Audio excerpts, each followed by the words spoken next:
Welcome to Scopito Tutorials. This video covers filters, what they are, and how to use them. Let's get started. In the previous tutorial, we learned how to use annotations to mark issues as part of our inspection analysis. Using filters is the best way to sort through your inspection data to create a report for specific issues.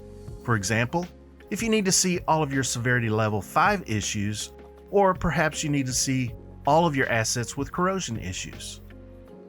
By clicking on these in the Add Filter menu, you can narrow it down to specific parameters, or you can click on multiple parameters, as in this example, to see all of your Severity 5 corrosion issues.